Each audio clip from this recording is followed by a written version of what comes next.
Everyone, आप सभी का हमारे एच के अकेडमी चैनल में स्वागत है। और आज हम बात करेंगे शोध शुद्धि के बारे में।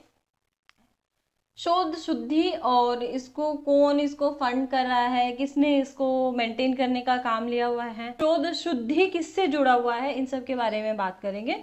शोध शुद्धि एनहांसिंग रिसर्च क्वालिटी, और इसको मेंटेन करने का काम कौन कर रहा है? इनफ्लिबनेट कर रहा है। और इसको इनिशिएट किसका है? ये मिनिस्ट्री ऑफ एजुकेशन का इनिशिएट है। तो ये दो चीजें आपको ध्यान रखनी है। शोध सिंधु भी किसने इनिशिएट किया है? मिनिस्ट्री ऑफ एजुकेशन ने। और इनफ्लिबनेट ही उसको क्या कर रहा है? मेंटेन करने का काम कर रहा है। और इसी तरीके से शोध शुद्धि क्या है, इसको भी कौन मेंटेन कर रहा है? इनफ्लिबनेट, यानी इंफॉर्मेशन एंड लाइब्रेरी नेटवर्क, जो क्या है, कहाँ पे है आपका सेंटर इसका? गांधीनगर में। और मिनिस्ट्री ऑफ एजुकेशन की एक पहल है। अब यहाँ पे देखते हैं शोध शुद्धि जो है वो किसकी रिकमेंडेशन पे बनाई गई है। बेस्ड ऑन रिकमेंडेशन ऑफ सब कमिटी नेशनल स्टीयरिंग कमेटी, ये आपको ध्यान रखना है इसका नाम। NSC यानी क्या है? National steering committee of e Shodh Sindhu, the ministry of education government of India has initiated a programme Shodh Shuddhi. तो ई शोध सिंधु की जो नेशनल स्टीयरिंग कमेटी थी उसने रिकमेंड किया कि क्या क्या जाना चाहिए, शोध शुद्धि को भी लेकर आना चाहिए। हमारे जो ई सोर्सेस है, जिसमें हम शोध गंगा की बात कर रहे हैं या शोध गंगोत्री की बात कर रहे हैं, तो ई शोध सिंधु की जो NSC कमेटी थी, यानी जो नेशनल स्टीयरिंग कमेटी थी, उसने ministry of education government of India को क्या कहा कि आप शोध शुद्धि को भी क्या है, लागू कीजिए। और ये क्या है? ई शोध सिंधु की राष्ट्रीय संचालन समिति की उप समिति की अनुशंसा के आधार पर भारत सरकार के शिक्षा मंत्रालय ने शोध शुद्धि नामक कार्यक्रम को शुरू किया है। यानी इसको कौन सी समिति ने जो है इसका रिकमेंड किया है नाम? जो आपकी राष्ट्रीय संचालन समिति है NSC, नेशनल स्टीयरिंग कमेटी जो है, उसने इसकी क्या है, अनुशंसा की है। और भारत सरकार ने इसको क्या है, इस कार्यक्रम को शुरू किया है। अब provide access of plagiarism detection software, ये क्या करता है? आपको प्लेजरिज्म यानी जो आपकी साहित्यिक चोरी है उसको पकड़ने के लिए सॉफ्टवेयर प्रोवाइड करता है to all universities institution in India since September 1, 2019। यानी 1 सितंबर 2019 से भारत के सभी विश्वविद्यालयों संस्थानों को साहित्यिक चोरी का पता लगाने वाले सॉफ्टवेयर तक पहुंच प्रदान करता है। यानी क्या करता है? प्लेजरिज्म डिटेक्शन सॉफ्टवेयर, PDS क्या है? प्लेजरिज्म डिटेक्शन सॉफ्टवेयर, ये प्रोवाइड कराता है कौन? शोध शुद्धि। और सभी जितने भी इंडिया की इंस्टीट्यूशंस हैं, यूनिवर्सिटीज़ हैं, उनमें। और ये कब से लागू किया गया है? काफ़ी इंपॉर्टेंट है ये। 1 सितंबर 2019 से या September 1, 2019 से लागू किया गया है आपका शोध शुद्धि। और ये किस लिए है? प्लेजरिज्म को डिटेक्ट करने के लिए। अब यहाँ पे क्या है? 1100 plus institution are identified which includes central universities, state universities, deemed universities, private universities, central funded technical institutions और inter university centers of UGC। यानी 1100 से भी ज़्यादा जो आपके इंस्टीट्यूशन है उनको क्या किया गया? आइडेंटिफाई किया गया है। किसके लिए? कि वो क्या करे, अपने जो इंस्टीट्यूशन है उसमें जो रिसर्च का कार्य चल रहा है उसमें प्लेजरिज्म को डिटेक्ट करने के सॉफ्टवेयर का इस्तेमाल करे, जिसमें सेंट्रल यूनिवर्सिटीज़ होंगी, यानी जो आपकी केंद्रीय जो विश्वविद्यालय वो होंगे, स्टेट यूनिवर्सिटीज यानी राज्य जो विश्वविद्यालय वो होंगे, डीम्ड यूनिवर्सिटीज होंगी, प्राइवेट यूनिवर्सिटीज होंगी, सेंट्रल यानी जो केंद्र सरकार जिनको फंड करती है टेक्निकल इंस्टीट्यूशन को, वो इसमें शामिल होंगे। और इंटर यूनिवर्सिटी सेंटर्स हैं जो UGC के, वो भी इसमें शामिल होंगे।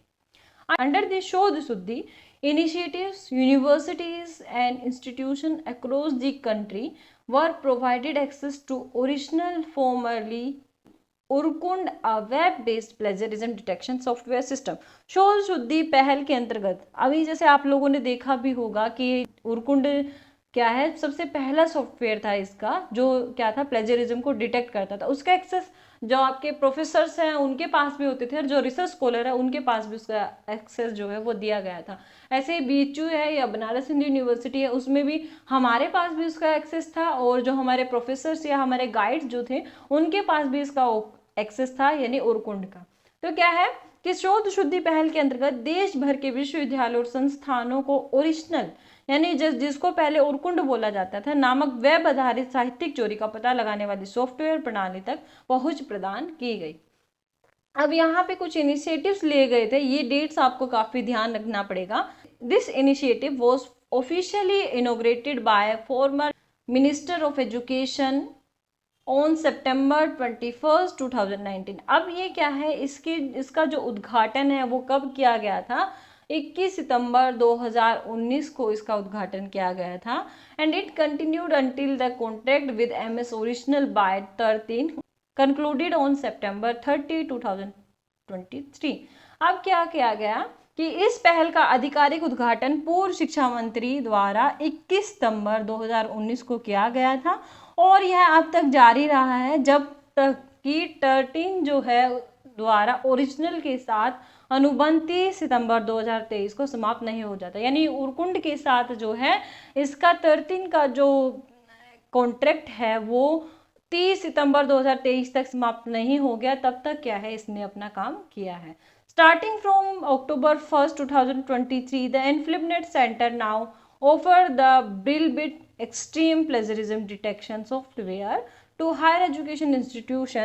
अब देखो पहले क्या चलाया गया था उरकुंड के साथ फिर क्या आया 13 के बाद क्या आया आपका ड्रिल बिट एक्सट्रीम कब आया, जब आपका 13 क्या है इसकी जो कॉन्ट्रैक्ट था इसका 30 सितंबर 2023 को समाप्त हो गया। तो 1 अक्टूबर 2023 को इनफ्लिपनेट सेंटर ने किसको लेकर आए, वो drill bit extreme plagiarism detection software को लेकर आए थे हायर एजुकेशन इंस्टीट्यूशन के लिए।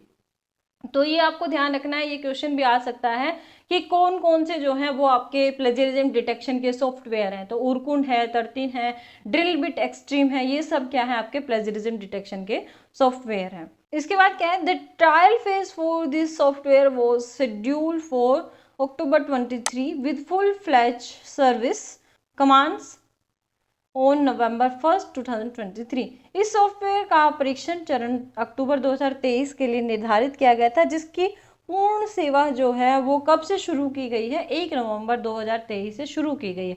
यानी 1 नवंबर 2023 से जितने भी आपके हायर एजुकेशन की इंस्टीट्यूशन है वहाँ पे क्या यूज़ किया जा रहा है प्लेजरिज्म डिटेक्शन के लिए, ड्रिल बिट एक्सट्रीम जो प्लेजरिज्म डिटेक्टेशन सॉफ्टवेयर है उसको यूज किया जा रहा है। सबसे पहले हम क्या यूज कर रहे थे, उरकुंड यूज कर रहे थे जब इसको स्टार्ट किया था। उसके बाद क्या है आपका 30 सितंबर 2023 तक हमने क्या किया, 13 का इस्तेमाल किया जब तक इसका कॉन्ट्रैक्ट था।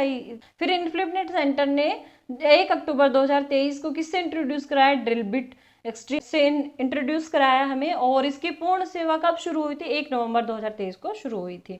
तो ये काफ़ी इंपॉर्टेंट है इसकी डेट, और इसको आप ध्यान रख ले कि प्लेजरिज्म के सॉफ्टवेयर जो है वो कौन कौन से हैं, ये आ सकता है। जो रिसर्च में है उनको तो पता होगा कि प्लेजरिज्म डिटेक्शन क्या होता है, साहित्यिक चोरी क्या होती है, और उसको किस किस सॉफ्टवेयर के थ्रू हम कैसे देख सकते हैं, और उसमें कैसे पता चलता है कि आपका जो साहित्यिक चोरी है वो कितने % है। तो प्लेजरिज्म की उसमें परसेंटेज के हिसाब से भी आता है कि आपने 10% कहाँ से लिया है और उस कौन से आर्टिकल्स में से लिया है और वो किस साइट पे से आपने उसको लिया है। तो सारी डिटेल उसमें आ जाती है कि किस आर्टिकल का है, कौन से वॉल्यूम से लिया गया है। तो प्लेजरिज्म डिटेक्शन सॉफ्टवेयर का काम यही होता है कि जो पुराने जितने भी आर्टिकल से आपने कुछ उठाया है उनको डिटेक्ट करना और उनको बताना कि आपने कितने % जो है साहित्यिक चोरी अपने पेपर में की है। अब यहाँ पे इंस्टीट्यूशन देख लेते हैं कि कितने इंस्टीट्यूशन हैं। तो टोटल जो मेंबर है यहाँ पे 1139 या 1139 इसके मेंबर्स हैं इंस्टीट्यूशंस, और टोटल यूजर्स कितने हैं इसमें 1,77,726 यानी 1,70,726 यूजर्स अभी तक जो हैं जो प्लेजरिज्म सॉफ्टवेयर है उसका यूज कर रहे हैं आपके शोध शुद्धि के माध्यम से। इसके साथ अभी तक कितने डॉक्यूमेंट यहाँ पे सबमिट किए गए हैं प्लेजरिज्म डिटेक्ट करने के लिए, तो इसमें क्या है आपके 10,73,244 यानी 10,73,244 जो अभी तक डॉक्यूमेंट है वो सबमिट किए गए हैं शोध शुद्धि के माध्यम से, जितने भी आपके सॉफ्टवेयर अभी तक चलाए गए हैं उनमें। अब देखते हैं कि बेनिफिशियरीज जो इंस्टीट्यूशन है वो कौन कौन से हैं। तो इनकी लिस्ट आप कैसे निकाल सकते हो, आप स्टेट वाइज भी देख सकते हो कि कौन कौन सी यूनिवर्सिटीज़ है जो स्टेट में जिसके पास क्या है प्लेजरिज्म डिटेक्टेशन का जो एक्सेस है वो उपलब्ध है। और इसी तरीके से कैटेगरी वाइज भी आप देख सकते हैं कि सेंट्रल यूनिवर्सिटीज़ हैं, कितनी यूनिवर्सिटीज़ है जिसमें जो है आपके प्लेजरिज्म डिटेक्टेशन जो सॉफ्टवेयर है उनको यूज़ किया जा रहा है, या फिर आपके अदर जो यूनिवर्सिटीज़ हैं जैसे स्टेट यूनिवर्सिटीज़ हो गई या फिर कॉलेजेस हो गए, अदर जो टेक्निकल इंस्टीट्यूशंस हो गए वाइज में, जैसे हरियाणा में कितनी यूनिवर्सिटीज़ को ये जो शोध शुद्धि है इसका जो प्लेजरिज्म डिटेक्टेशन का है वो सॉफ्टवेयर मिला हुआ है, या फिर आपका राजस्थान में कितने इंस्टीट्यूशन को मिला हुआ है, या फिर यूपी में कितने इंस्टीट्यूशन के पास ये फैसिलिटी है। तो इसके बेसिस पर भी आप देख सकते हैं कि कौन कौन बेनिफिशियरीज इंस्टीट्यूशन है जिसको शोध शुद्धि का जो प्लेजरिज्म डिटेक्टेशन सॉफ्टवेयर है वो प्रोवाइड है। तो ये काफ़ी इंपॉर्टेंट है, और ये यूजीसी नेट के 2024 के जून के 18 जून का जो पेपर आया था उसमें ये क्वेश्चन आया भी था कि शोध शुद्धि जो है वो किससे जुड़ा हुआ है। तो शोध शुद्धि आपका प्लेजरिज्म से जुड़ा हुआ है, यानी साहित्यिक चोरी से जुड़ा हुआ है। और इसमें जो प्लेजरिज्म के सॉफ्टवेयर है वो कौन से हैं, सबसे पहले उरकुंड आया, उरकुंड के बाद तरतिन आया, तरतिन के बाद अब क्या लेकर आए हैं हम, ड्रिल बिट एक्सट्रीम लेकर आए हैं। ये सभी क्या है, प्लेजरिज्म डिटेक्टेशन सॉफ्टवेयर है, यानी पीडीएस है हमारे प्लेजरिज्म डिटेक्टेशन सॉफ्टवेयर। और इन सब का जो है प्लेटफॉर्म क्या है आपका, इनफ्लिपनेट है, मैंने पहले भी इसके बारे में बताया है, इंफॉर्मेशन लाइब्रेरी नेटवर्क इसका क्या है, मेन प्लेटफॉर्म है। तो ये सब आपको ध्यान रखना है। यहाँ पे 1100 से भी ज़्यादा इंस्टीट्यूशंस हैं जिसमें सेंट्रल यूनिवर्सिटीज़ हैं, स्टेट यूनिवर्सिटीज़ हैं, डीम्ड यूनिवर्सिटीज़ हैं, प्राइवेट यूनिवर्सिटीज़ हैं, सेंट्रली फंडेड टेक्निकल इंस्टीट्यूशंस हैं, इंटर यूनिवर्सिटी सेंटर्स हैं। तो ये था छोटा सा टॉपिक शोध शुद्धि के बारे में। आई होप सभी को समझ आया होगा। अगर किसी का कोई क्वेश्चन है, कोई क्वेरी है तो वो मुझे कमेंट सेक्शन में भेज सकता है, और मिलेंगे ऐसी ही इन्फॉर्मेटिव और पेपर 1 से रिलेटेड वीडियोस के साथ। अगर अभी तक आपने हमारा चैनल सब्सक्राइब नहीं किया हो तो पहले आप हमारे चैनल को सब्सक्राइब कर लें, ताकि आपको आने वाली जो वीडियोस हैं पेपर 1 से रिलेटेड वो भी आपको यहाँ पे प्रोवाइड हो जाए। और वीडियो आप पसंद आई हो तो लाइक कीजिए, हमारे HK Academy चैनल को सब्सक्राइब कीजिए। मिलते हैं नेक्स्ट वीडियो में, तब तक के लिए थैंक यू।